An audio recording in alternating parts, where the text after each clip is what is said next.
Hai, ketemu lagi di kelas pemrograman. Kali ini balik lagi di tutorial CSS tentang desain. Kali ini aku mau kasih tahu tutorial cara membuat galeri foto seperti yang kalian lihat di video. So, langsung aja kita mulai ke videonya ya. Di sini aku udah punya indeksnya. Kalau videonya kecepatan, kalian bisa dilambatin aja ya. Nah, di sini aku mau buat div class, yaitu nama variable itu container. Di sini aku menggunakan main class yaitu grid. Kenapa aku gunain grid? Karena grid itu metode layout yang terdapat di CSS. Jadi CSS grid ini menggunakan konsep grid atau nama lainnya itu kisi. Nah, di sini aku mau masukin beberapa gambar yang udah ada di file ya. Bisa kalian lihat di sebelah kirinya. Banyak banget nama folder gambar di satu folder sama si home.html ini. Misal aku mau masukin gambar nick.jpeg, dia itu bisa menggunakan dot apa aja ya, JPEG bisa, PNG bisa. Nah, di sini langsung aku lagi menggunakan di dalam image ini aku menggunakan lagi div class yaitu content. Nah, di sini kalian tinggal copy paste aja sebenarnya. Kalian kasih tutup kurung div dulu. Nah, dia udah masuk satu gambar. Nah, aku mau masukin gambar lain, tapi kalian gak usah ditulis lagi sih div class container sama main gridnya itu, main classnya itu. Kalian tinggal masukin aja nama gambarnya, image, search, terus masukin lagi div classnya content, samain aja.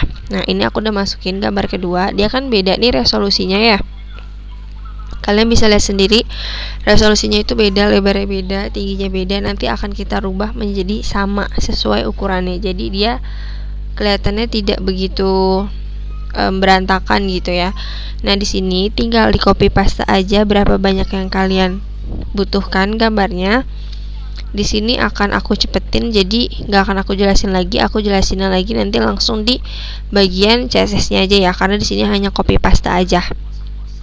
Nah, ini aku cepetin videonya sisanya karena tinggal kalian copy paste aja dari yang tadi aku udah instruksiin sama kalian. Nah, di sini setelah aku copy paste semuanya, nah aku mau rubah ukuran gambarnya. Gimana caranya? Kalian tinggal masukin di image search itu, kalian tambahin width sama height-nya. Jadi lebar sama tingginya. Misalnya aku masukin 300 pixel. Nah, ukurannya jadi seperti itu. Kalian tinggal copy paste aja lagi ke masing-masing image search yang udah ada nama filenya, masukin aja langsung, sesuaiin, samain gitu ya.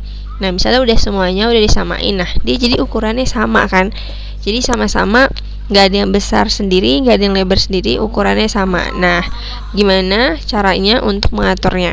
Di sini langsung masuk ke CSS-nya aja seperti biasa. Misalnya di sini aku mau masukin ke bagian body, di sini aku mau backgroundnya warnanya teal. Nah, contohnya kayak gitu. Kalau teal, kalian bisa rubah aja warnanya. Di sini kan ada menggunakan main class grid, kita panggil nih si selector grid ini. Jadi displaynya kenapa grid? Jadi biar susunan kerangkanya itu yang dibangun di atas garis posisi vertikal dan horizontal gitu.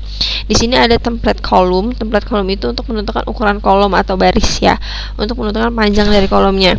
Nah, di sini aku menggunakan auto fit minimax 1,25 pixel. Contohnya kayak gitu. Bisa juga berapapun itu ukurannya. Nah, kayak gitu. Itu kira-kira kalau bisa maksudnya dilebarin atau dikecilin ukurannya segitu. Nah, di sini aku mau atur misalnya marginnya 100 pixel aja.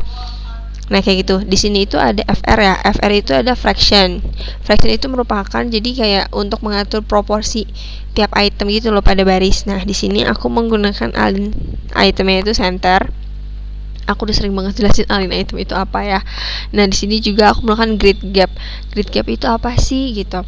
Grid gap itu sama kayak membuat kayak gap pada tiap baris gitu loh. Di situ banyak bagian, ada row gap, ada column gap, ada grid column gap, ada grid row gap gitu. Nah, misalnya aku buat 10 30, kalian lihat kan atas bawah itu ada spasinya gitu loh. Sesama gambar. Jadi itu fungsinya ya biar kelihatan lebih jelasnya. Nah, di sini aku punya variabel kan si image nih. Aku mau buat gambarnya jadi fit. Nah, kalian bisa lihat kan nih gambarnya jadi fit kayak gitu. Kalau aku kasih comment section, gambarnya jadi nggak fit, jadi ngeblur gitu karena ukuran aku ganti. Lihat deh yang puff gambarnya ya, tuh nggak fit.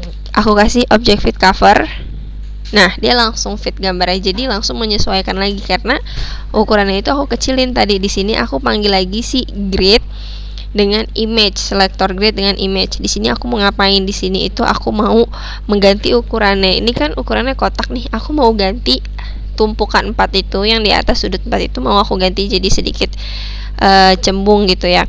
Jadi aku ganti misalnya border top left radius, itu aku mau buat sisi tepi yang atas sebelah kiri itu 30 pixel. Kalian bisa lihat perubahannya.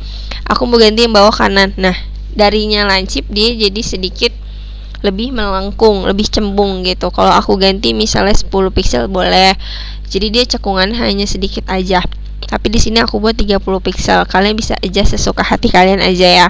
Nah, di sini kita akan masuk ke bagian di sini itu aku akan panggil lagi selector grid menggunakan image hover. Aku udah sering banget jelasin hover ini apa.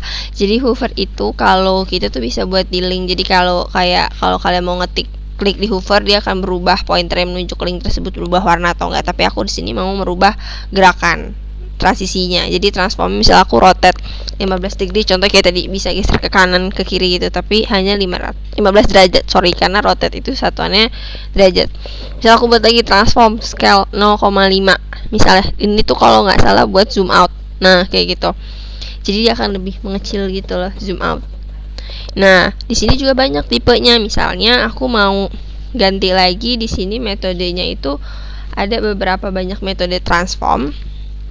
Jadi transform sendiri itu salah satu yang harus dipahami sama kalian ya, jika ingin membuat efek animasi dengan CSS3. Di sini aku buat scale. Nah, scale itu kayak gitu. Kayak kan kalian bisa lihat sendiri kan. Aku susah jelasin scale itu gimana untuk memperbesar kayaknya. Kalau nggak salah untuk memperbesar elemen atau menambah atau mengurangi elemen seperti zoom gitu. Nah, di sini aku misalnya mau menggunakan metode animasi apa lagi nih, misalnya translate. Aku gunain 50 pixel. Nah, dia jadi kayak geser ke kanan gitu. Ke kanan atau ke kiri karena dia parameternya itu X dan Y gitu ya, untuk jarak samping dan ketinggiannya. Kalau X samping, parameter Y itu ketinggian. Jadi kayak sumbu X dan Y gitu ya. Contohnya kayak gitu, dan dia satuannya itu menggunakan pixel untuk si translate. Contohnya kurang lebih kayak gitu. Nah, di sini kalian pilih aja kalian mau menggunakan siapa. Misalnya aku mau menggunakan si scale aja. Nah, kayak gitu. Jadi tampilannya agar lebih unik sedikit, aku pakainya 1.2 di sini biar nggak terlalu banyak juga nih. Aku perbesar kayak gini. Dia kan berantakan nih, masih berantakan karena kenapa? Karena aku kecilin ukurannya. Nah, kalau aku buat 100% dia jadi kelihatan semua, karena biar saat aku perkecil kayak gini, biar layarnya 2, biar kalian bisa lihat itu udah terjadi atau belum gridnya. Contohnya kayak gitu. Nah, di sini itu aku akan menggunakan media. Media di dalam grid itu lebih mengarah kepada perubahan setiap tampilan dari browser. Jadi kalian tuh user bebas untuk menentukan pengaturan tampilan website supaya menjadi kayak responsif. Misalnya aku di sini menggunakan max width 1000 pixel. Jika ukurannya 1000 pixel, gridnya itu aku menggunakan grid template kolom. Kolom itu untuk menentukan kolom atau baris ya, menentukan panjang dari setiap kolom. Misalnya aku mau repeatnya itu 2,1 fr. 1 fr itu aku dibilang tadi fraction, merupakan unit atau untuk mengatur proporsi gitu ya tiap item. Nah, di sini aku mau buat lagi, misalnya aku buat lagi max width-nya 800 pixel misalnya. Nah, dia akan menjadi satu ukurannya, satu baris ke bawah. Contohnya kayak gitu. Nah, contohnya kayak gini. Kalau aku perbesar jadi 100 seperti normal ukuran Chrome-nya. Nah, dia seperti itu. Tapi saat aku perkecil, dia akan menjadi 1 banding 1 fr. Itu yang aku maksud. Jadi cukup sekian video tutorial dari aku cara membuat galeri foto menggunakan grid HTML di CSS.